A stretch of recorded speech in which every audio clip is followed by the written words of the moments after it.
Welcome, everybody. Thank you for sharing part of your evening with us. We really appreciate it.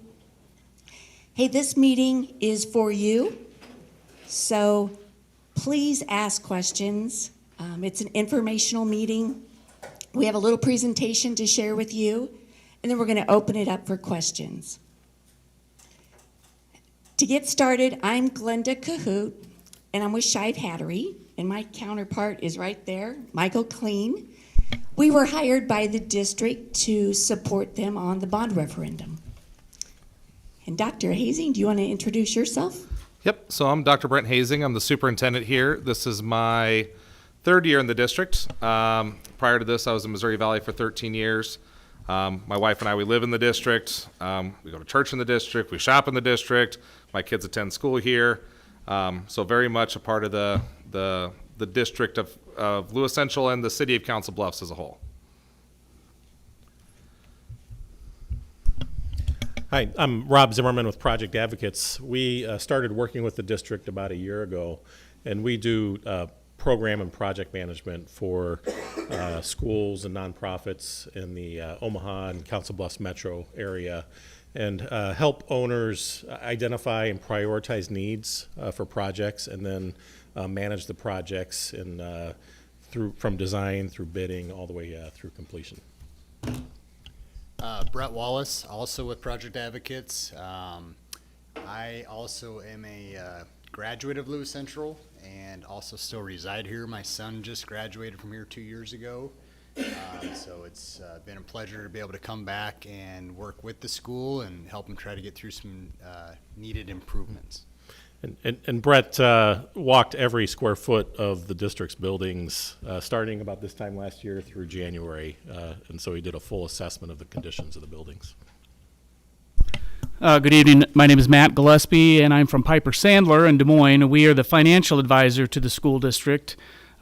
Working with the district, I've worked with the district in one capacity or another for the last 25 years, and we are working with about 90% of the school districts in Iowa. So this is one of 31 schools that is voting in November, if you didn't know. We'll be talking a little bit later in the presentation about your property taxes and how the bond is structured. So definitely formulate questions you have. Anything you want to ask is on par for questions tonight. My name is Jim Edelman. I'm the Director of Buildings and Grounds here. I'm just fairly new here, been here a couple of years. Prior to that, I was at Underwood for about 18 years in the same position. Thanks, gentlemen. So we've been on this journey for a little while. It started in 2022 when Dr. Hazing and the school board put together a new 20-year plan. In October of that year, they hired Shive Hattery to do a facilities conditions assessment on several of your buildings. Then we went for a bond, a $90 million bond, in November of 23. We almost made it. A supermajority is 60%, and that's what we need to pass this bond. We got 51.4. And then in December, as Rob and Brett alluded to, Project Advocates joined the team and helped us to start prioritizing some of those conditions that we found. Then in March of 24, we sent out a community survey. And we asked the community what was important to them and what would they support if we went for another bond referendum. And the result of that survey is what informed our decision to move forward with a $30 million bond. The feedback we got was, can we phase this thing out and lighten the tax burden on everybody? So what's different from last year to this year? As I mentioned, last year was a $90 million bond. It was focused on more than just infrastructure, right? This year, it's $30 million, and it's only about infrastructure. And the infrastructure improvements are about safety, accessibility, and keeping operational costs down. Last year, we had a 2 ballot question. This year, we just have 1. And the levy is at $1 versus $3.60. And I think, Matt, you're going to go into more detail on the finances, so I won't talk about that. But I'm going to turn it over to Dr. Hazing to answer the question, why are we doing this now? Yeah, so this is Dr. Hazing. So when I came here in 2022, I talked about this a lot last year, how I was just kind of surprised at the state of some of our facilities. You know, and I've been in a lot of school districts. My dad's been a 30-plus year superintendent. Most of my family are in school districts. Just in general, I've been in a lot of school districts as a coach and principal and athletic director. And I think one of the things that kind of surprised me was just the fact that because I've been in so many districts, and I drive by and I see Lewis Central from the street, you know, I was kind of surprised to, for instance, walk on the football field and see all the holes in the football field. I was surprised to go in the classrooms and see that not all the HVAC worked all the time. And in having conversations with teachers, that seemed to be kind of a constant battle over the years, was how do we keep systems running, you know? When I walked in the middle school, I was kind of like, what's that smell? Well, the smell of the middle school is literally sewer, you know? Or things like that, you know, the carpet had been, you know, the rain comes in through the airplane hangar that connects the 2 buildings and, you know, just leaks on the carpet all the time. So it's not for lack of maintenance. You walk around our building right now, and it's incredibly clean. And I think that's the one thing when I take people through the building, they're like, well, your building and grounds people do a fantastic job. It's the things that they can't help with, you know, the age of some of the systems. They just age out. You know, it's just like your own system at home. I can replace the filter every month. I can have it serviced every year. But at some point, I just have to have my HVAC replaced. The roofs, same thing. You know, you walk our roofs, you go through our roofs, and we've patched and patched and patched, and now it's just time to replace in some of the areas. You look at our parking lots. You can see areas that we've had to cut out and replace and et cetera. but it doesn't help the drainage that's underneath. It doesn't help the fact that, that we can't keep up on the regular maintenance. That trucks, when they come into our parking lot, literally fall through the asphalt as they're coming back and forth, and Jim can talk a little bit about that later. And so as we look through, and I brought in Shive Hattery to kind of do a facilities assessment piece, they came in and I said, I'd love to see, what is it going to cost to fix all of our infrastructure. And then when I also go in classrooms, I see that our classrooms are pretty full, and our district's growing, and we hear about all the housing developments in the area. So that's why last year we kind of went after, we got to get infrastructure done, number one, and then we got to look at growth, because I've been a part of districts, or have seen districts that don't get ahead of growth, and then they end up with kids in trailers out in the parking lot. That might have been okay back in the 90s and 80s. However, now with the level of security that we need in our school districts, putting a trailer out in the parking lot doesn't really cut it. And so trying to say, how do we get ahead of it? So last year we just said, let's see what the community says. The community hasn't even had a bond proposed to them since 1999. So we did it. We got a majority of the votes. However, it came back with, the feedback of it was too much, too fast, property valuations went up, etc. And so it's not my plan. I want to do what's best for the community. I want to do the feedback, or I want to take the feedback, and we want to build a plan that's something that the community can support, but yet keeping in mind that times are changing, and we need to make sure that our kids are safer than ever, that they're in classrooms that are, weather tight, and that are relatively around 72 degrees, not fluctuating between 62 and 80. Like, those are just some things that are common that we need to make sure we can have so kids can be successful. So what happened was we put a survey out on social media, because when we started looking into what does it take to send a survey, like an envelope and a prepaid envelope and everything to everybody's houses, it was going to be very costly, if $7,000 to $9,000, depending on how many district or houses. So and the feedback we got from other towns that had done it is you might get 30 responses back. Well, I don't know, it's worth $9,000 to get 30 responses back. So instead we did a social media survey. And I'll tell you, the social media survey came back, and I kind of expected to come back with a lot of parents saying, oh yeah, we absolutely support this, go after it again, etc. That wasn't what was given back to us. What was given back to us was, we support the school, we want to see something happen, but we can't afford this.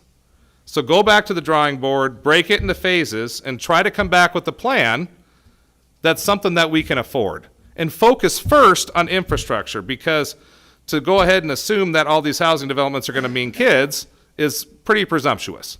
And I'm going to say that's kind of how it came off to me. And I was like, okay, that's great feedback. So then we started working that's when we hired project advocates to come in. And I said, why don't you guys walk in and give us a second opinion? And so with project advocates, with Shive Hattery, with this community group that I had together, that had some builders and tradespeople on it, we had a conversation about, like, what is it going to take to get our buildings up to code, ADA accessibility, fix our playgrounds, but fix our HVAC, our roofs, our sewer systems, our plumbing, our drainage, our parking lots, that kind of stuff. I don't need them to come in and fix the carpet. I don't need to paint on the walls. We can chip away at that kind of stuff with our yearly budget. What's it going to take to knock this out so that way we're not spending instructional money on these large fixes, because we don't get enough money on an annual basis to be able to cover these large, and I'll talk about that here in a little bit. So we can try, because of the change in legislation, it used to be that you could go after a vote every about 6 months. You can go after another vote, 4 or 6 months. And they changed it, said you can only go after it in November during the general election. That's the only time that you can ask the community for the vote. So we can only ask this once a year. And we have seen over the last few years, the cost variance increases every year from 5, 6, 7, 8%, depending on the item. So every year we keep kicking these items down the road, it costs more for our districts, it costs more for taxpayers. And so that's when we take a look at this and say, how do we get something before the community that they can say, you know what, we'll consider supporting that. And so that's where we broke into phases. So instead of $90 million, we cut out a $50 million elementary school, and we said we'll do that later. We cut out a $10 million middle school addition, said we'll do that later. Let's just get our buildings back to where they need to be so we can move forward with those other items in the future. So right now, Estimated payoff time is 5 to 7 years, 5 to 6 years. And then at that point, depending on what's grown in the area at that point, we can always come back to the community and say, is the time right? But at least the community gets a say every step of the way. So they can have a say on infrastructure. 5 to 6 years, they can have a say over the elementary school, and then they can have a say over the middle school addition, which they should. That's the way it should happen. So that's kind of how we've broken from 90 to 30. And so that's what we're proposing tonight, and have been proposing this gee, many Christmas. This There's a summer, fly up here summer and bothering fall. us. There's a fly up here, people. It's getting me. So So let's talk a little bit about that yearly budget. yep. So we have. So what I get to work, we got pools of money that come in on an annual basis. One is from our physical plant and equipment levy. Part of that is voted on by the public. It's a 10-year vote. It was just voted on 2 years ago when I first got here. It was already in the works when I got here. It's kind of in September of that year, so that was approved. It gives us some money every year that we can use towards physical plant and equipment. Like, that's what we can use it for. We can't spend $1 of it on teachers. I can't spend $1 of it on books. The only thing I can do is do infrastructure projects above $500. We also get from the state what's called the 1 cent sales tax. So years and years ago, people voted and said, and Matt, I don't even know the year. Do you know the year 1 cent sales tax came in?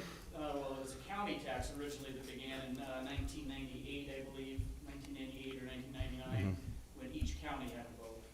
And then it became fully statewide beginning in 2008. Right. So 2008, they came and said, we're going to do a 1 cent sales tax on all the goods that you buy across state, and that money's going to go to school. Well, that was great until they started picking pieces off of that and started kind of allocating it elsewhere. So right now, we're estimated to get about 80% here, on an annualized basis of what it was originally supposed to be. So that's the money we get. We did allocate some money. The board at the end of the 20-year plan for the last plan, which started in 1998 with the building of the new high school, was to finish what they started in 1998 with the high school, and that was to build a new auditorium. So the original high school had an auditorium as part of the plan. That part of the vote, because it was kind of a two-question vote, it was, can we build the high school, and then can we build the auditorium? That portion didn't pass at the time.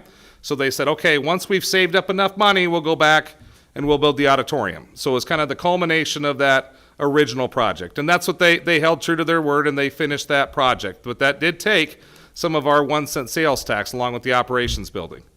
And so on a yearly basis, I receive the school receives about $2.3 million that we use for student technology. For instance, Chromebooks. Every student in the school has a Chromebook. That's about 80 to 90% of our work is done at the middle school and high school. And the Chromebook money, it costs about $360,000 to $380,000 to do a Chromebook renewal every year. District technology, that's all the computers, Chromebooks, projectors, that's everything that goes to like the teachers, etc. Our transportation, which on an annual basis, we have to buy 2 new buses. We have 28 buses in our fleet. If we buy 2 new ones every year to rotate out, that means the ones we're rotating out are 14 years old. And so I don't know, I now drive a 14-year-old car, so I know what it's like to drive a 14-year-old car. I don't know that I like hauling 75 kids in a 14-year-old car. So that's one of the things we need to make sure we're continuing to rotate out. But those are anymore, with the cost of things going up, we just purchased 2 in May for $168,000 a piece. So it's $320,000, and then we have a fleet of about 12 vans. We have to rotate those out too, because that's what we transport kids when we don't have enough drivers, is in vans. Equipment maintenance, we spend about $150,000 a year in that, and that's just the stuff we use to maintain our stuff, our floor scrubbers, that kind of stuff. Furniture, so we have a rotation of that too. Every building replaces a classroom or 2 of furniture every year, but when you look at somewhere like the high school where they have 50 classrooms, if you just turn over one classroom a year, it takes 50 years for every classroom to get their furniture turned over. And I can advocate for that, because right now in our middle school, we have some furniture that when I walk the halls and see people in their early 90s, they're like, I sat in those chairs. And I'm like, absolutely, that's why they're welded 6 or 7 times. And so that's one of the things that we'll address a little bit in this as well, is how do we get the worst rooms fixed as well. And then district-wide projects. So these are the big ticket items that we focus on every year. Right now, we're doing the roofs at the high school, and we're doing HVAC projects at the high school. In the past, we would have done like parking lot repair. We would have done like large scale carpet tear out and removal. It's those types of things. Parking lots. It's just HVAC in general. Boilers. Hot water heaters. It's those items that we need to be able to stay in operation. So that's what that $1 million is. Outside, and then we still have all the issues. If we were to, for instance, replace if somebody came in and said, we're going to redo the high school parking lot. The high school parking lot is going to cost between $2 and $2.5 million to replace. You have to dig it up. We got to replace the poles because we want to put cameras on the poles to be able to do our weapons detection software that right now we cannot do because we don't have the right power to the poles. We need to replace the drainage system that's underneath both the middle school and the high school parking lots. So it's a very costly endeavor. These are huge lots. But if I'm going to do that for $2.5 million, and you look at my budget, annual budget's $2.3 million, every one of these items is not going to happen. So if we say we're going to replace one high school parking lot at 2.5, which is going to happen at some point, you look down this list of items, that means no Chromebooks, that means no district transportation, no district technology, no furniture, et cetera. I mean, because at the end of the day, I'm a budget-based person. You wouldn't know that because I've come to the community in 2 years and asked for $90 million and $30 million. But in reality, I'm a very fiscally conservative person. And so when we look at budgets, I probably talk about budgets with my admin team at least once a month because I want to make sure we're on budget and we won't overspend. So when it comes to having those discussions about do we replace a parking lot that trucks are literally falling through or do we purchase Chromebooks, we're going to have to make those decisions. What the bond does is makes us not have to make that decision. We get to do both. So that's kind of but at the end of the day, like we talked about, once the bond's done, you could walk in this building and you might ask, what did you do? Because you'd walk in and it'd look largely the same. But I'd be able to point to the ADA accessible ramp or elevator that we put in. You'd be able to walk into a classroom and it would stay a solid 72 degrees the whole time. You'd be able to walk in the middle school and not smell sewage. Right now at Kraft Elementary, the toilets and the bathrooms are backing up every other week.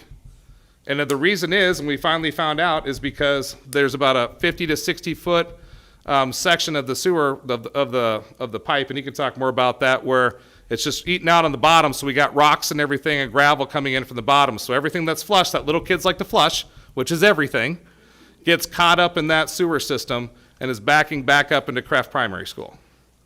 So it's those types of things that this is why the question is now, because otherwise we will have to start making swaps. We're going to trade Chromebooks for Kraft sewer, that type of information. All right.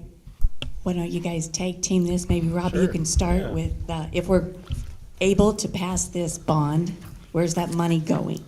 Yeah, we like we said, we prioritized all the line items for each building and then came up with three major categories of how the money would be invested in these buildings. The first is to remodel, the second is to improve, and the third is to replace. And we'll talk about examples of some of those as we go through. When we talk about remodeling, we're talking about a lot of things that have been already mentioned about the learning environments, and that's classrooms, doing things in the classroom to help with water mitigation, to keep water from getting in those classrooms, maybe some furniture and other items. And then electrical systems and plumbing systems, again, these are things most people aren't going to see. You might smell the difference, but you won't see the difference. And then the big line item here is remodeling the middle school. And again, this isn't an addition. It's not anything super fancy. A lot of it's ADA. There are some rooms in the middle school that are very difficult to get to with lifts. And it's not a matter of not being able to get to them sometimes. It's just that it could take 20 to 30 minutes for a student to get there because of the pathway they have to take to get to those classrooms. And then, the building was built in 1961. A lot of the We had different codes at that point in time, and things just need to be upgraded as far as guardrails and stairs and such. Probably one of the areas people would see the most if you've walked through the locker rooms in the gym underneath the bleachers, you'll understand the work that needs to be done. The bathrooms are pretty bad. I think there's a picture in here of some of the toilets. There's no partitions between the toilets.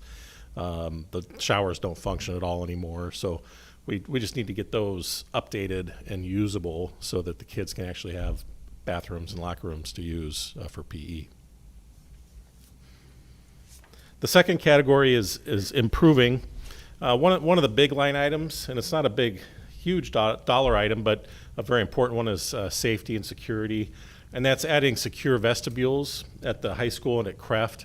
And what we're talking about is over the years, probably the last 10, 15 years, as new schools have been built or remodeled, what we've been doing is adding a vestibule at the front entrance so that any visitor that comes to the building after school starts, you have to go through the front door, and once you're buzzed into the front door, you have to go to the office before you get access into the school. So it really helps to identify people who's coming in the school and controlling when they get in the building where they go. Currently in the high school, when you walk through the front door, you get buzzed into the vestibule, and the office is over to the right. Well, you can walk straight into the school, and someone might notice that and then have to run after you. But we need to force everyone to come through the office and control that access. So that's what that's that line item. And then we have a technology district-wide. Again, that's replacing not only AV and internet, but also security, adding security cameras and the like. And then LED lighting in each building. It was probably 10, 15 years ago when we were building buildings and you'd look at LED light fixtures, and it was more expensive to use LED versus regular light fixtures. Well, things have changed over time, and now LEDs about the same price. And so what we're looking at is we're not adding fancy light fixtures. It's simply, in this room we take these standard 2x4s and just replace them with LED lights. And we've actually done an analysis for each building over the amount of energy that would be saved. And we would pursue not only replacing the light fixtures, but also there's some incentives that Mid-America has, and we'd pursue some of those incentives to help lower the district's electricity bill. So it's an investment to add the fixtures, but then that should pay off over time with lower electricity bills. And the last item for improving is helping and purchasing the land for the future attendance centers.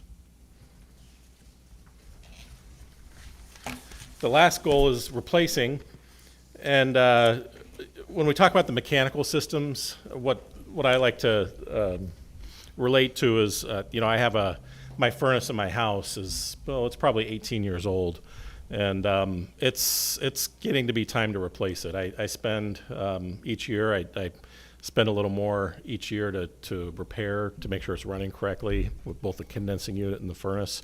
But I'm going to run it until it dies, and it's probably going to die in January, in the middle of January, and it's going to be quite the ordeal. But there's no reason not to. Well, what in our industry we call equipment, we think about the useful life of the equipment, and that helps us plan when to replace things. And so the useful life doesn't mean that it's guaranteed that it's not going to break down before that time. And it's not guaranteed that it's not going to outlive the useful life. Many times, and in this case in the district, a lot of the HVAC equipment is past its useful life. And what that tells me is that it was well maintained. You had people taking good care of it and keeping it up and getting it past when it should be replaced. And so, that's kudos to the district in maintaining that.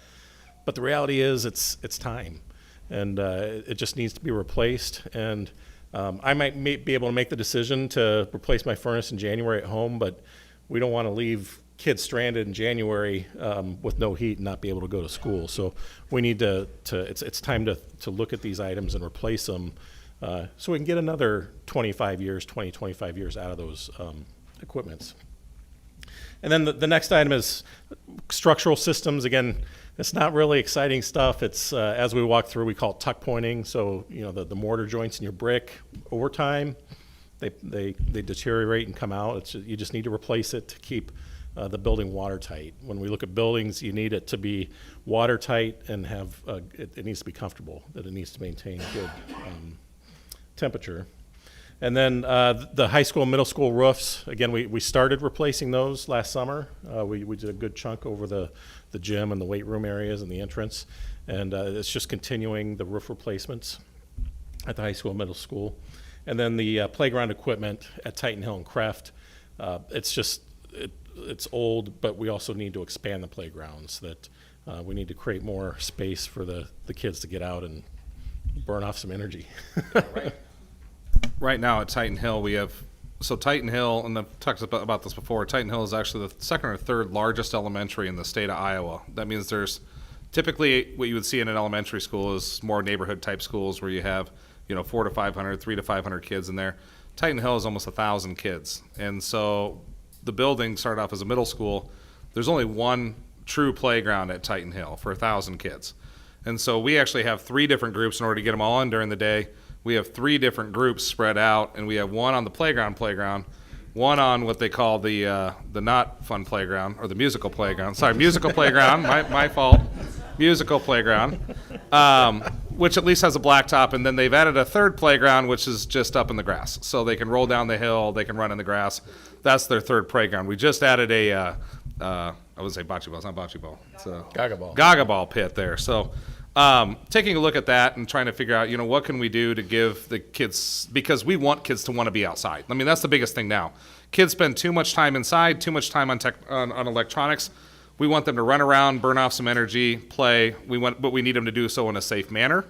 And then you take a look at the playgrounds we do have at Creft and Titan Hill. And over the time, if you go down to Creft, you'll see like poles kind of sticking out of the ground, but there's nothing there. It's because the playground equipment no longer worked. So because they couldn't find replacements because it was so old, they just took it down. So now there's 2 poles sticking up where something used to be, and there's nothing there. So they slowly have taken out equipment like that just because it was a safety issue, and they just haven't found the money to be able to replace it.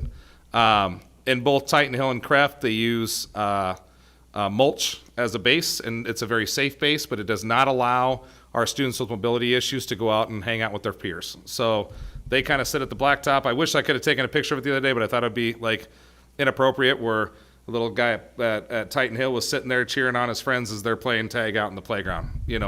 He literally was just kind of yelling at them and trying to participate as best he could. Now they have different types of flooring, like kind of a rubber base where he could go out and at least be around him when they're running around on the playground out there. So taking a look at some of those things, but unfortunately all that costs money, So, but it's really hard and heartbreaking when you see kids either that cannot participate with their peers because of issues that they cannot control at all, or like here at the middle school where their peers get to go down a flight of stairs and be in their classroom in 2 minutes, and they got to take a 10-minute trek around the building. So they're losing instructional time, they're losing participation time. So we just got to, that's something that, is it legal? Yeah, it's absolutely legal. But is it right? I don't know. If it was your child, you probably would say no. So trying to just get at those issues. But in 1961, I can almost guarantee that ADA accessibility was not necessarily at the forefront of buildings when they built it. So that's something that's just developed over time. So. And the last big ticket item is the parking lot. And as we mentioned before, there are a lot of components to the parking lot. I know it's a big number. This does include the high school, middle school, and Titan Hill, but it's not as simple as grinding and doing another lay of asphalt. It's going to take reworking the storm sewers, light poles, and we've also factored in. There's been a study done on the street out here factoring in. We'd like to add another access point to Harry Langdon from the high school parking lot to help with traffic flow. And so we've factored that into the price and estimate here. And Titan Hill. And Titan Hill, yep. And also create some more queuing space for Titan Hill. Trying to help get people off Harry Langdon. So Rob and Brett, you put a lot of time into thinking about a schedule. Can you walk us through that process? Sure. We looked at the schedule, and you can see, we started listing all the items and thinking, okay, do we spread it out or what can we get done? And the reality is these items are such a high priority that we feel we need to get after them pretty quickly. And so you can see if the bond passes, we'd start right away in the fourth quarter, December, late November, December, doing the planning and design stages. And then we'd be ready to start executing a lot of these projects in the summer of next year of 2025. And then we do have a couple projects that are phased that are just going to take longer. That would be the high school mechanical project, the high school renovations, and then the middle school renovations would go through, and we have a couple others that would go into 2026. But the goal would be to address these quickly and get these taken care of. Thank you. So I'm going to turn it over here to Matt here. And one of the things I want to point out is the difference between last year and this year when you talk about the scope of the bond. So last year was $90 million. For a $350,000 home, that would have meant about $500 a year, and is what we were requesting last year. This year, for a $350,000 home, the amount's $157 per year. So significant difference between last year and this year, but it's also a significantly different amount. So.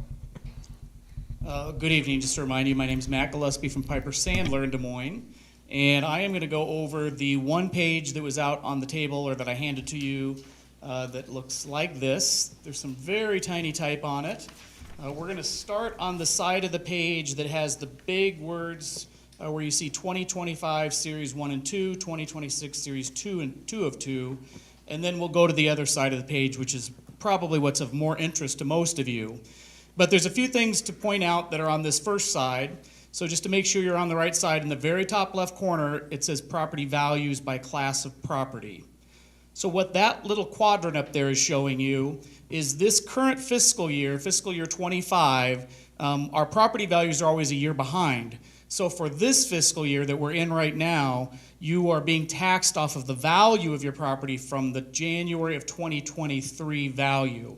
That's the value that went up for most of you very significantly. And we'll talk about that in just a second.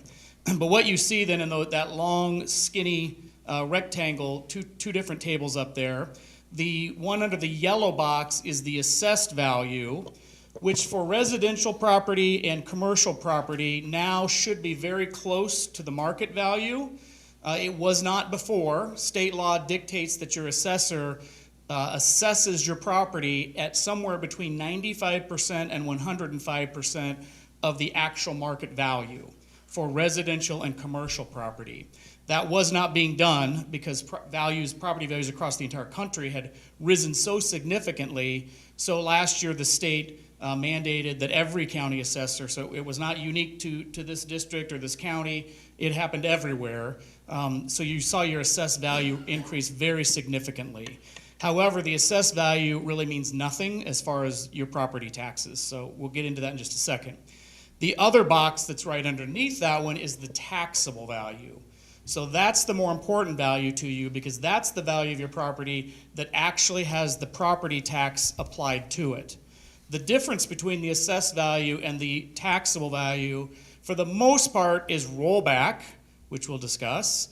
And then there's also a minor difference that comes from homestead credit. Some of you are military veterans, so you maybe get a military credit. You don't have a big ag community in your district, but people that do have homes that are out on a farm, they oftentimes get an agricultural farm family credit as well.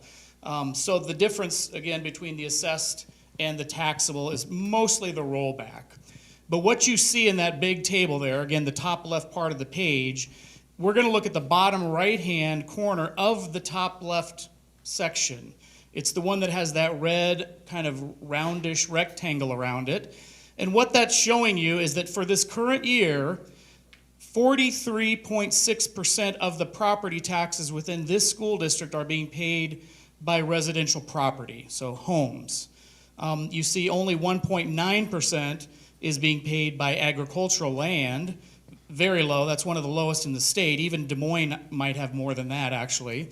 And then the commercial property, though, commercial and industrial, also paying 43.9% of the property taxes.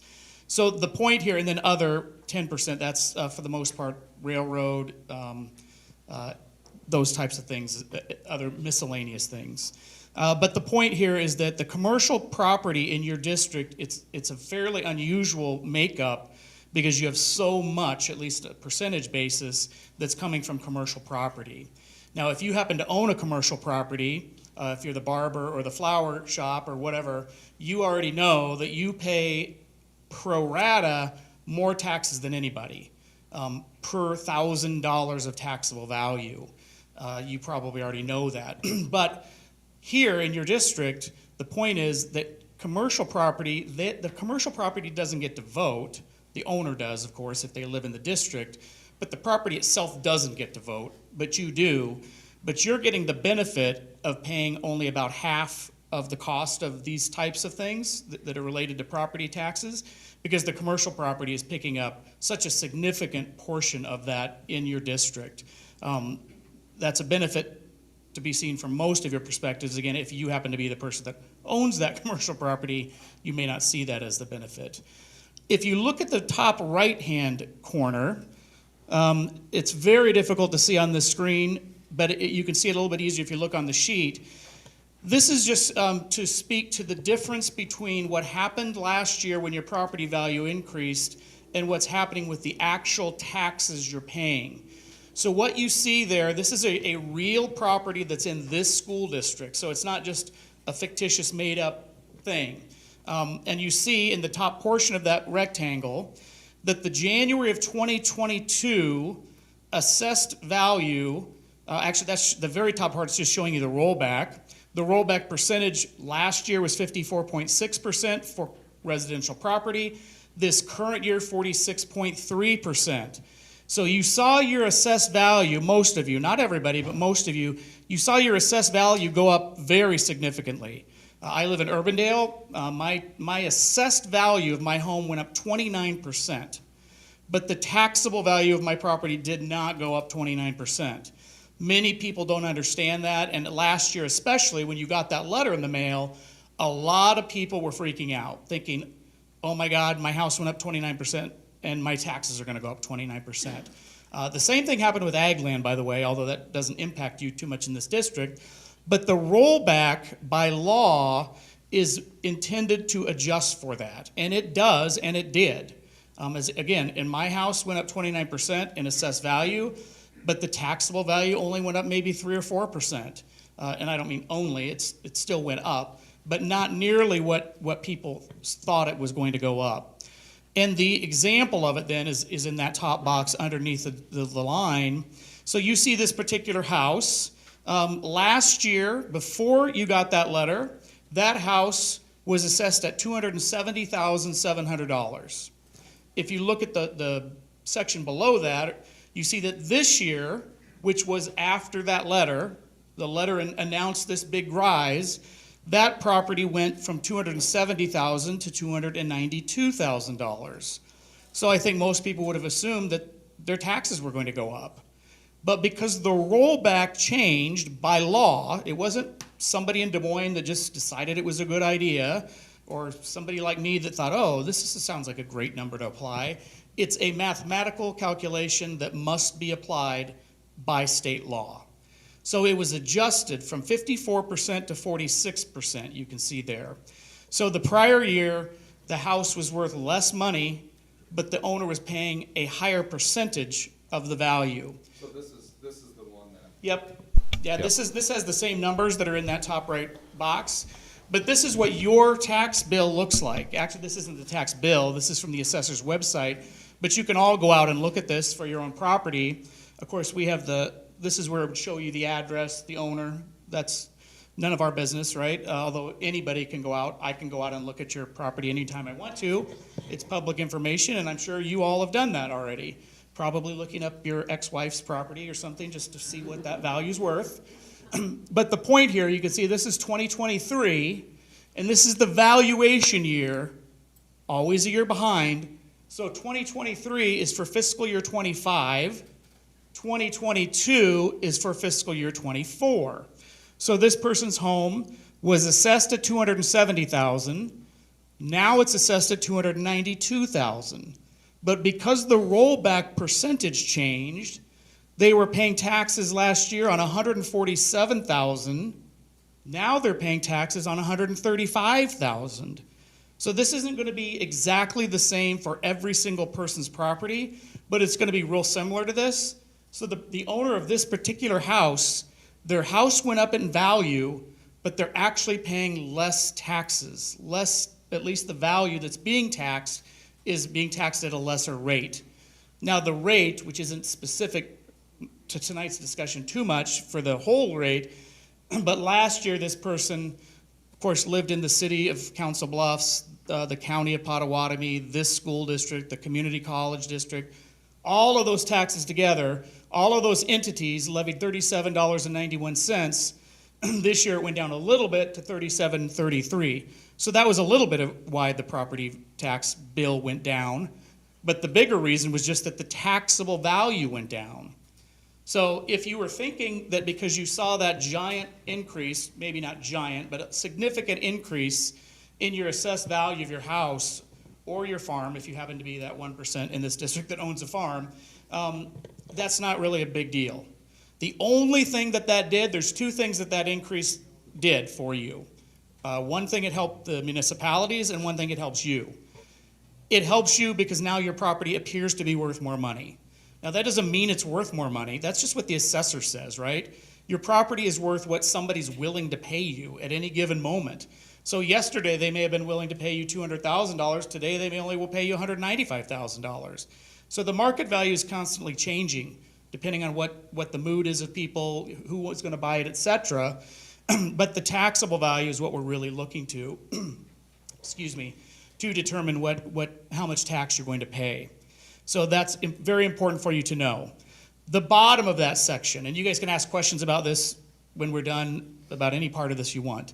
The Matt, bottom part. Can I clarify something? So just for clarity, and this is the way you can go on Potco, and you can find this on any one of them, on your house in Potco. So even my house, when I looked at it, my valuation went up about, I want to say about 20%. My valuation went up. And so I was like, I got to see what my tax bill did. So my valuation went up 20%. I'm paying $500 less in taxes this year than I did last year. And this particular home valuation went up, 10%. Last year they paid $5,400. This year they're paying $4,800. Now that's not every home. I've come across some homes where they live in the county, and so they're paying a little bit more. I've come across different homes where their tax bill went up. Somebody in this room right now, with tax bill went up about $100. I've seen it drop as much as $1,400. I was talking to somebody, their house, they live out in Whispering Oaks. Their tax bill dropped $1,400. So it just kind of depends. I would recommend that you hop on Potco and take a look at what your tax bill actually did, because it's just interesting. So. Yeah, the rollback percentage, as it's changed each fall, the Department of Revenue determines what that number should be. That it's an average calculation across the entire state. So that's why you see some people's taxable value did go up more and some people's didn't, because that's for one specific parcel. What you did to your house or what the county assessor knows about your house may be totally different than what the prior year they knew. So that change in the rollback is to make sure that the mathematical calculation by law meets its goal on a statewide basis, that there will be pockets of property that see bigger growth and bigger declines as well. If you look at the bottom of that page, I don't know if you have this copy up there, but it's this bottom section here, this part. This is just showing you an example of what the bond itself might look like. And this you saw, or you heard earlier that superintendent spoke about the repayment probably taking place over 5 to 6 years. This is not yet written in stone, but it almost certainly this is very similar to what the school board would choose. Now, technically, they could spread this out over a 20-year repayment. Law would allow that to happen, but they're not going to do that because that's going to incur enormous amounts of interest Just like if you have your 30-year home mortgage, and if you could afford to have a 15-year home mortgage, you would. Most people don't, though, because most people can't afford that. But in this case, it makes much more fiscal sense to have this debt paid off more quickly to incur less interest, because who's paying the interest is you. It's not the school district, it's you. You are the school district. So this is just what you see here is what the bond might look like, probably breaking it up into two different issuances, because the district, as you saw earlier, the construction folks explained, they don't need all the money all at once, but they will need it fairly quickly. These things will be done over about an 18 to 24-month period, so we will almost certainly break it into two different pieces. There's other reasons to do that, which tonight you guys don't really care about, but there's some tax reasons, not for your taxes, but other tax reasons to do that. If you look in the far right column, the one that has the big star above it, this is showing you what the tax levy might be just for the bond, and then if your property values grow in the future. And that's what the 5.85%, that's kind of in the big letters. It's not 5.85% interest rate. This scenario is assuming that the taxable value of property across the entire district average is growing at 5.85% a year. So as the property value goes up, the tax levy rate would come down if the payments were equal every single year. Because the payments become fixed. Once they're fixed, that's the amount of money that the district needs to generate. And if property values doubled overnight, which that's not going to happen, but as an exaggerated example, if your property values doubled overnight, it would take half the tax levy rate to generate the same amount of money. Half the levy rate applied to twice as much property value is going to generate the same amount of money. But you see that levy dropping very likely from maybe $2.30-ish cents down to $1.15 or so. Which, just to reiterate, But you're not going to see your taxes go up Right. $2.30. Yeah, that's the next section. Yeah, okay, gotcha. This is just the bond alone. So it is true that the bond itself will probably require a tax levy that you will pay that's somewhere above $2. But the entire school district's tax levy, which if you go to the other side of the page, and this is the one that for most of you is more important than all this probably, this is showing you how much it might cost you if you actually own property in this school district. And in the very top right corner of that page, in that yellow box, this is where you see that dollar. So earlier, the superintendent referenced that the project itself is probably going to incur about $1 increase in your tax bill. The bond would take more, but other parts of the school district's levy some of them are flexible, some of them are not, and the board can adjust other pieces of the school's budget so that the net impact is roughly this dollar. You see maybe going to around $11.30. That's the entire school levy for all of the different funds that they levy for, versus the actual levy you're paying this current year of $10.28. So that's about $1 increase. That's what this worksheet is showing you then. What's it going to cost you out of your pocket? The one thing to take away from this meeting tonight, from this, at least from this standpoint, is that it's not as simple as taking the value of your home, dividing it by 1,000, because most people do understand that we are taxed in $1,000 increments, but it's $1,000 increments of taxable value, not assessed value or market value. So if you have a house that's assessed at $100,000, that's roughly the market value, or it's supposed to be. So you might have taken $100,000 increments times this dollar, so you might have assumed that you'd pay $100, roughly $100 more a year. And while that is completely logical and makes total sense, it's wrong. Because that doesn't factor in the rollback or credits that most of you get. You all get a homestead credit if you live in the house more than 50% of the time, and as long as you actually went to or go to the county courthouse and apply for the homestead credit. You see in this worksheet that will deduct $4,850 off of the value of your house before the taxes are applied. And then if you're a senior citizen, 65 years or older, you get more than that. If you're a military veteran and you've applied for the credit, you get more than that. This worksheet is just showing the base homestead because that's what everybody can get or does get if they apply for it. So it reduces the value of the house before the tax is applied. So that rollback applied plus the credit or credits, as it may be, is taking the taxable value. That house is going from $100,000 to $41,493. So you multiply that number by that dollar, that increase is about $41 a year instead of $100 a year if you did it the wrong way. Now that's not that big of a deal if we're talking about a $100,000 house, although $50 is $50. If it was my dad, that would be the deciding factor for him. He would probably vote no if it was $100. But if it was $50, he might be able to afford that. He's on Social Security and has IPERS. That's all the revenue he gets. So it's very important that you understand the way that the calculation is really made. You may still think that $40 or $50 is too much. That's fine. That is your prerogative. When you go vote, all that I ask of you is not to vote yes or vote no. I don't live in this district. I don't pay taxes here. Don't own property. Don't have kids going to school here.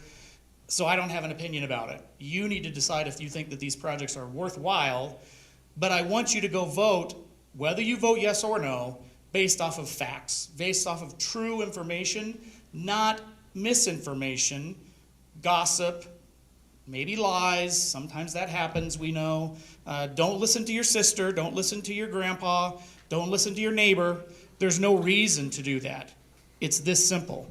Literally, just take that tax bill that you saw earlier, look at the taxable value. You don't have to understand any of this crap because it's already baked in when you see the taxable value on that tax statement. Divide that number by 1,000 and multiply it times $1. That's very, very close to what you're going to pay if the bond issue passes. If you own 30 houses in the school district because you're a landlord, you don't get the homestead credit on the 29, you do get it on the one that you live in, but just take the 30 different tax bills, as long as they're within this school district, add up all the taxable values, divide it by 1,000, multiply it times $1. If you own commercial property and residential property, you don't have to understand the difference in the calculation. Take the taxable value, add them all up, divide it by 1,000, multiply it times $1. Very, very simple. And again, for ag, which we're not going to talk about because there's really not to speak of any ag land in your district, it's even more complicated. But you're lucky that you don't have to listen to me talk about that tonight. So $1 times the taxable value of your home, 1,000 in $1,000 increments is what you're looking at for the potential tax increase. So important that you understand that that's how it works.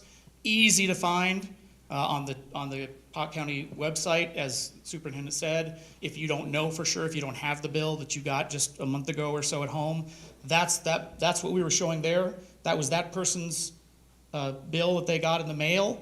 You got the same thing. Just look for that taxable value, divide it by 1,000, and there you go. That's going to be the impact for you. Now the rollback may be a little bit different next year and throughout the next 6 or 7 years as the bond's outstanding. Generally speaking, it's not going to change much each year. It changed a lot this year because those assessed values went up so much to catch up. But again, by law, that rollback had to be adjusted in order to offset that so that no one class of property outpaced any other class of property in growth of taxable value by more than 3%. That's what the rollback is doing. So I'll leave it there, and you can ask questions if you want to. One of the questions I got from a constituent this week was, because the residential values or evaluation of the district is growing, if we pass this and the values in the district keep growing, how much money will we get? And I said, 30 million. Like, it doesn't matter, right? Yeah, the ballot says 30 million, so the board doesn't have the authority to borrow more than 30 million. So the district is not going to get any more than that unless they have another bond election, which may come 3 or 4 or 5 years, 10 years, 20 years, who knows. But they would take another election to get more money from a property tax-backed bond. But again, if you're adding more property because there's new homes being built, new businesses are coming to town, I don't think you really have, again, lots of space for wind towers in this district. But when you drive down the interstate and you see those wind towers, do you know what I see? Tax money. That is doubling many of those school districts' taxable value of property overnight. So if you could get that, and in your district, you don't have the windmills, but you do have more houses being built and more businesses coming to the community, that's the equivalent of windmills to you. The more property value that comes online over the next 6 years while this bond might be outstanding, the lower that tax levy is going to go. Because again, your property may not double in value, like my exaggerated example, but the total value of the property in the district could double because there's more property being built or more, homes and businesses being built. So that would be an advantage to you. And then if they're bringing students, that's another advantage to the school district that has nothing to do with the bond, but each kid that comes to the district, because there's more houses being built, means more tax dollars, more state aid is coming to fund the general fund of the district, which has nothing to do with tonight's discussion. But if you have questions about that, we can talk about that too. Not that we want to drag the meeting out for hours, but I can talk for hours, literally. So you just let me know what you want to talk about. And Matt, one more question. So you talked about, so it's accurate to say that homeowners, residential housing will pay 43.6% of the $30 million, or roughly $13 million. Well, they would this fiscal year. Right, Again, yeah. each year it's going to change a little bit, not a lot, but imagine, I think the shopping area across the interstate is your district, right? Mm-hmm. Yeah, so let's say that a whole nother one of those gets built, just hypothetically, and it's in your district. Well, that's going to skew it to even more commercial property value, right? But if instead there are 3 more luxury housing property, areas that get built in your district, then that could skew it to a little bit more of the residential property. So it will change from year to year, but it is going to still be, unless something really, really aggressive happens, it's still going to be roughly 50-50 between commercial and residential property for the foreseen future. And in our area, that's not typical to see this much commercial property. I was talking to somebody in a town south of us, and they're more like 85% residential. Yeah, if you're driving down the interstate and you see what you think is a farm community, even that is deceiving these days because the residential property and commercial property to some degree is so valuable these days. But I would say in a normal, let's say, CAM school district, it's close enough to you, you know where that is, most of you. That district is probably 30% ag and probably 45% residential. I'm guessing, making those numbers up, but it's probably in that range. And then in that area, commercial property is maybe only 10%, and then they do have windmills. So then that also rolls into industrial property as well. So that, in their case, where you're getting the benefit from commercial, they're getting the benefit from the wind towers. Thank you, Matt. It is about 8 o'clock, and I know some people have to tuck some children in bed before too long here. So if we could work through the rest of it very quickly, so we can open it up to questions. Yep. So basically, I've already talked about this. We operate off a budget.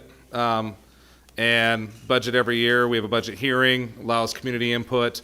We don't go above it. So at the end of the day, these things are going to have to be fixed no matter what, and we only have a limited amount of funds. So it's either fixed through money that we're currently used to provide instruction, or it's money that we can get through like a bond or other means. I mean, it's going to happen either way. So that's kind of what it comes down to. That's the kind of choices we're going to have to make. So if we don't, if the bond passes, we still get Chromebooks, we still get student technology. Not only that, we're going to have safer school buildings, we're going to have safer transportation, we're going to have more weather-tight buildings, better HVAC, better learning environments. If it doesn't pass, then we're probably going to have to look at sacrificing somewhere along the line, either transportation, Chromebooks, other types of technology, those types of things.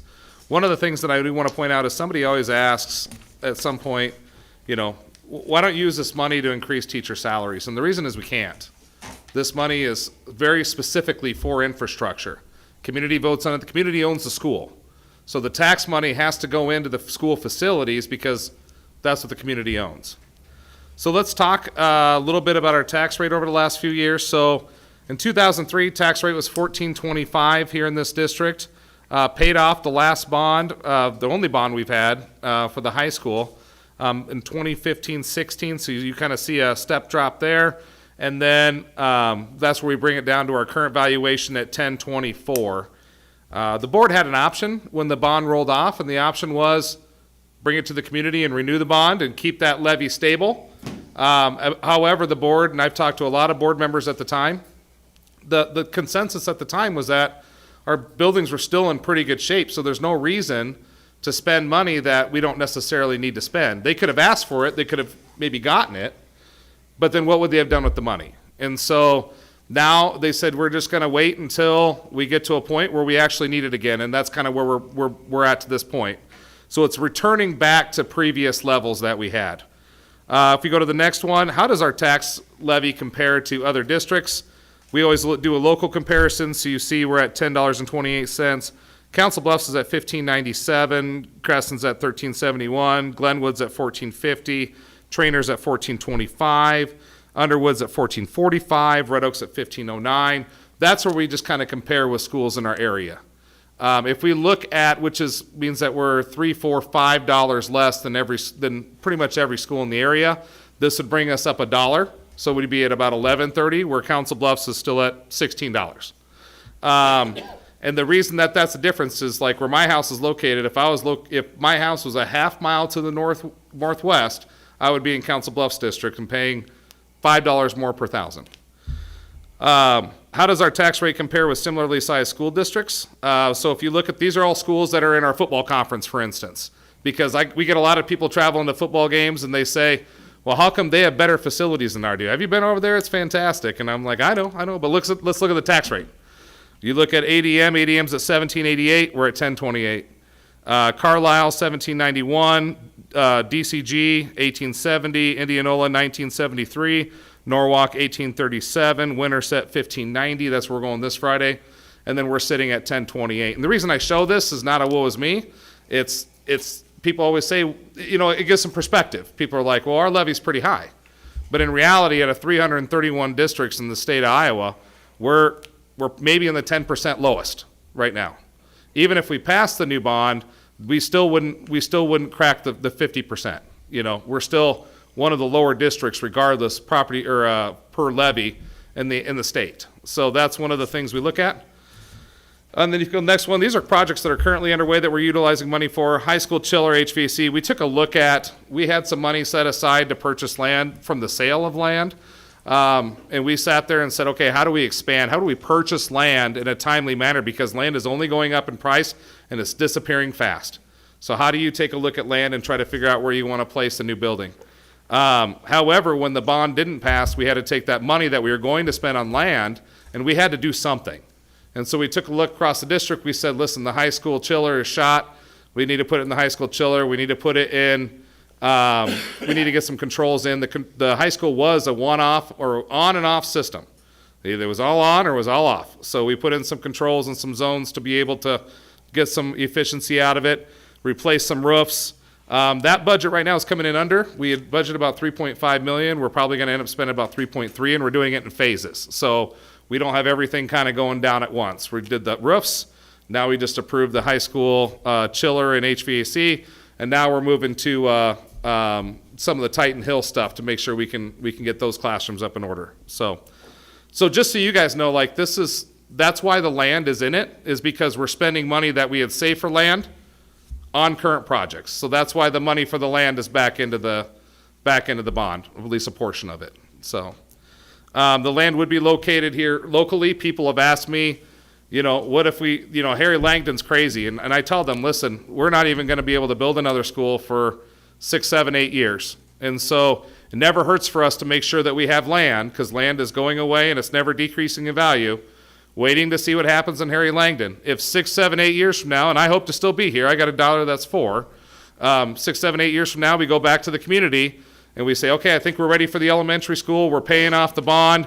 What are the thoughts? If at that time Harry Langdon's still a mess, we still look at, that ground is widely kind of condemned, saying that's not a great use of land. We sell it. I guarantee it's worth more in 6, 7, 8 years than it is right now. And that gives us more money than to turn around and buy land at a different price. If we go somewhere else, that land's only going to increase in value too. So it just kind of gives us a cushion and a buffer versus saying we're not going to buy any land, and then in 6, 7, 8 years we're going to buy new land that's 30% higher in a location we have no clue about. So it's just kind of a protection. So that's one of the things we look at. So that's why the land's even in there. There is nothing to say we're going to build an elementary school. That's our intention. Our intention is to, because if we keep getting all these houses and all these kids, we're going to have to at some point. Classes in Titan Hill range from 24 to 28 kids per class. That's a lot of kids in a class. And I've talked to teachers that said, well, I used to teach 30. And I said, when was that? And they said, well, in the 80s. And I said, I guarantee your 30 kids in the 80s were different than our 28 kids now. And they said, well, what do you mean? And I said, well, when did you retire? And they're like, well, 2012. I said, why'd you retire? It's like, oh, the kids are crazy. And I said, there's my point. Like, they're just different, Family dynamics are different. Same family support's different. Kids are kids, but, we have technology. I think that plays something into it as well. So it's just different. The needs of the school are different now than they were when any of our buildings were built. So anyway, so now informational sessions, we're done with that. We do have absentee voting that's still out there available. We're going to do satellite voting. Anybody can vote at satellite voting. If you don't want to fight the crowds on November 5th, you can pop up to the Titan Hill Elementary on October 24th from noon to 6, and you can pop in and vote. It'll just be walking in just like you would in your normal precinct. You can vote on the whole ballot you would get elsewhere. And that's all run by the county. We don't have anything to do with it. We just are a place for them to be able to have another option. So if you don't want to fight the crowds on November 5th, you can come and vote for the president or not vote for a president. You can do whatever you want. You can vote for all the ticket at the same time. So yeah, that's it. All right, let's open it up for questions. And Michael's going to circulate the microphone. You said You said a new elementary school is kind of in your future because of increase in population. Mm-hmm. If you put $1 million into Kraft, will that stay as an elementary building even though you build a new one? Yeah, I think we could do a lot of things with Kraft. Originally the plan was to potentially keep it as a preschool and then do some therapeutic school settings. However, like I said, plans always change. I'm a big feedback guy, and one of the things that I got was that, it'd be nice to consolidate and be able to move some kids in the same area. But I do know that Twin City likes having a school down there. So I think that's a conversation in 5, 6, 7 years that we have a conversation about what does Twin City or what does Kraft look like? Do we keep, preschool and kindergarten there and expand preschool and have a daycare? Do we do a lot of those kind of services down there, but move first, second, and third into the new school and then have, fourth and fifth in Titan Hill? There's just a lot of options, and I think it just kind of depends on numbers at the time. So for me to sit here, at the end of the day, it's not my choice. For me to sit here and say, yeah, in 6, 7, 8 years when we build a new school, this is what we're going to do, that would be pretty presumptuous of me. I think it's we restart that process in 3 or 4 years when houses start to develop, and we say, what does the community want? What do parents want? Maybe they do want to consolidate everything. Maybe they want to go back more to neighborhood schools. Maybe we do, it's just whatever the community wants, that's all I want. But I do know that I don't know if the community wants 35 kids in a class. Because at 35 kids in a class, I don't think we have teachers. The money you're asking for a new building or for a new site, not knowing where that site would be or when you would actually be prepared to buy something, is that money set aside then as far as kept somewhere and invested, or how does that work? So we're not allowed to do that. We have to have something in mind. So we do have the property over here that's kind of across from our old operations building. There was 3 parcels there. We purchased 2 of the parcels last year, the school board did, along the road to make sure that we at least captured the road frontage. We would purchase the remaining 2 parcels that are out there, and then we would own all that ground down there. And then again, like I said, it would stay, we would still cash rent it out until we decided exactly what we want to do with it. And because that's such a big industrial area, I have no doubt in 6 or 7 years that the community came back and said, you know, we don't want it down here, we want it more out east, or we want it south, or wherever. I have no doubt we could sell that for more than what we put into it, and then we'll turn around. And that, all that will do is help us keep up on inflation on the other ground that we might buy. So, So you have that latitude to do that? correct, yep. Thank you.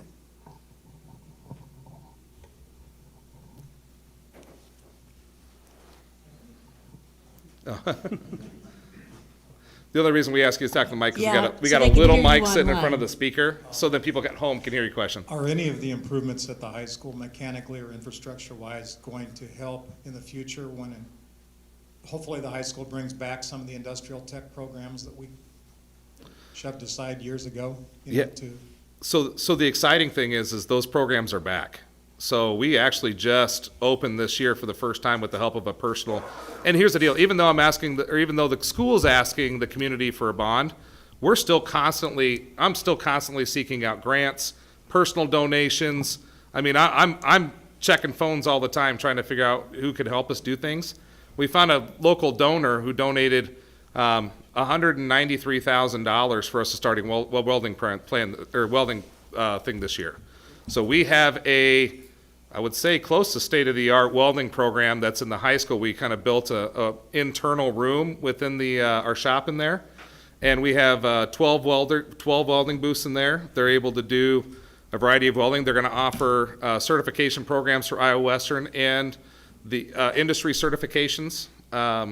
So that's something. Welding's back, and those classes are full right now. So we have, in the afternoon, they got 24 kids per class, which is the max. We went 2 per station. It's kind of chaotic in there. We also have woodworking. We just expanded with a lot of people don't know that when the school built the auditorium, they also expanded the fine arts area, or the trades area. So they built on to the woodworking shop, and now that's twice as big as it was before. So they do a lot of woodworking. We still do the building classes where they build a little house. We do home and car care.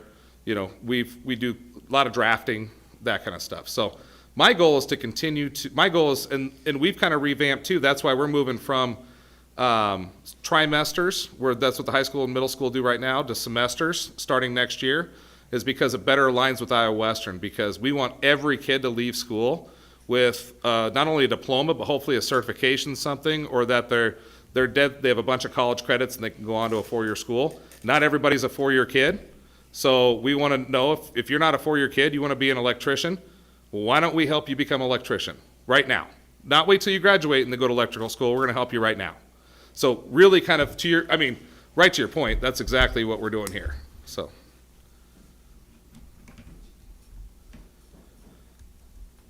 This is a quiet bunch. Anybody else have a question?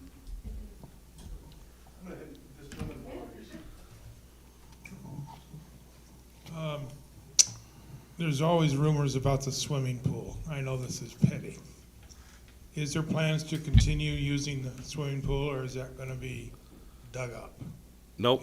We have, the pool's staying put. So. That's all I need to know. Yeah. Not only that, but Iowa Western's now using our pool. So it did, and to clear things up, like we have had conversations about it because our swim program, we don't have a lot of kids out. We don't have a lot of kids coming from other schools, but we use it a ton in the summer. They do a lot of like swimming lessons and programs. Our elementary kids still do swimming lessons in there.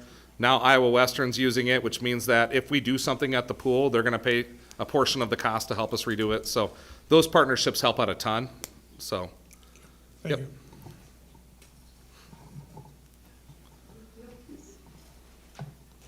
I asked this last time I was here, so if you guys were here beforehand, I apologize for repeating myself, but I think it's a good question to ask because there's some new faces in here. I'm a Kreft new mom as a kindergarten kiddo, and so I had asked last time if when we get the bond, when it passes, the money that's used for the land, the new school or something, there's no definitive date that a new school would have to be made a decision upon, correct? No, correct. No definitive date. No. Okay, sounds good. Nope. So that could change in the future if things Yeah. wanted to go. Let me put it in perspective. So the school got purchased land in 1974 by the water tower. they whatever, condemned it or whatever, and then they purchased the land. They just sold it 2 years ago. So they held on to it for 50 years and kind of finally quit trying to figure out how to make it work because it was a big hill. And so they ended up selling it because it was going to be cost prohibitive to build on it. So to your point, no, there's no time limit. We can hold on to it for 50 years. We just have to do it as long as we have the intent clearly defined. Awesome. And then the other question is, first day we had a lockdown situation as a new kindergarten mom, and it was kind of scary. This would also encourage secure cameras in Craft inside, correct? Right now, Creft has 0 inside cameras. To put an inside camera system in a Creft will be about $140,000. Again, things that we have to try to prioritize, but definitely not only secure cameras in Creft, but if you go through all of our buildings, we have areas that aren't covered. We have areas where cameras are put in 10, 15 years ago that now basically no longer work. We have, and like I said, it's just trying to keep up on stuff, but yet expand at the same time. It's just very hard. But then also looking at, there's a lot of cool technology out there right now. Glenwood has a system called Zero Eyes right now where they, on all of their external cameras, they identify weapons. So if somebody pulls in the parking lot, they pull out a weapon, the camera catches it now and instantly reports it to the police and us. So that way we know the minute they pull in, and it's very highly accurate. But we can't do it because our camera system is not close enough. It's on the exterior of the building. We don't have anything in the parking lot because the poles aren't satisfactory for it. Yeah, my mother-in-law, just preface why I asked that, she graduated from Columbine. Yeah. And so that's a really big deal, she moved here to Council Bluffs from Colorado, and hearing that was like, that's just assumed. So thank you for answering and your point that. with that, like, people want to know, so our buildings aren't secure. And my answer is, my kids come here. I don't have a problem sending my kids here. It's no less secure than any other building that in a lot of the schools around. However, the security features that are enhanced, that are available, that are there, have really upgraded. And part of it's because the situations that occur that make us look to safety have really ramped up. It used to be, I remember when Columbine happened. I was in school and it happened, and you were just shocked. You were shocked that somebody could do that in a school. And so then all of a sudden, before then we never even locked doors. Now all of a sudden we started locking doors. Like, all right, we're going to lock doors. Well, then the next thing happens, and it's like, well, we snuck in, or we broke in through the glass. Well, now we installed bulletproof glass. And then it's like, oh, but we snuck in through a side door. And now it's like, oh, shoot, we better put alarms on side doors, so that way we know when they come in.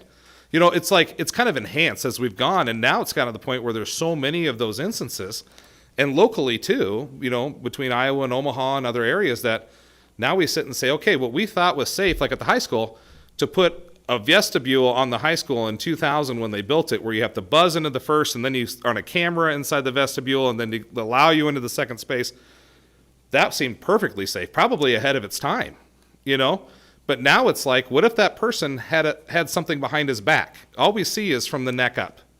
And now they're in the school and they take off to the left, we never see them again. Now to make them go through the office and actually have to be face to face with somebody where we can see, how are you acting? What do you have in your hands? How are you doing? Can you give me some identification? Like, that's just another level that I guarantee was never thought of in 2000, So it's just one of those situations where I feel comfortable sending my kids to school now, but could they be safer? Absolutely. There's always different things we can do. We've got an online question. Perfect. How much of this bond is going to help fix or expand athletic facilities? As far as outside, the answer is none. The only thing that we would do, and that, just because I'm transparent, is obviously the middle school locker rooms are in horrendous condition. The high school locking rooms are in horrendous condition. Those would be areas that, it depends. We use them for, to me, they're cleanly facilities. They're instructional facilities. We use them for PE on a daily basis. So strictly athletics, nothing. No football field, no baseball field, no softball field. So if you're a sports fan out there, I'm sorry, we'll find other ways to do it. We just have too many needs right now in that area.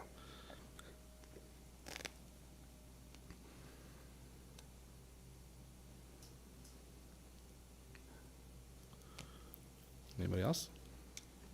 I don't think anybody else has any questions. All right, well, again, thank you so much for coming and sharing part of your evening.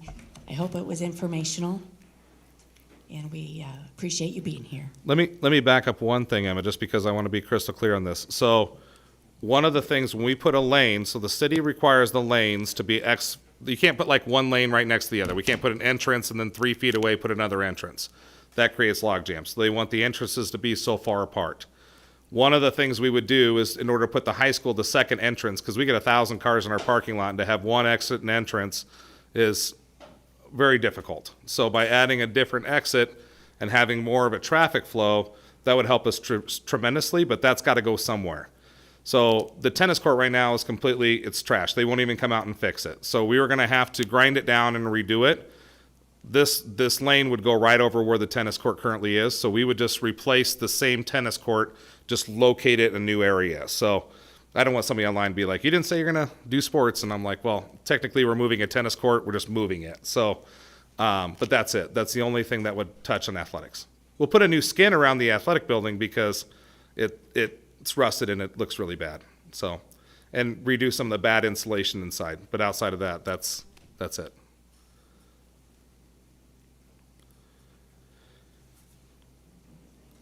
Any other questions?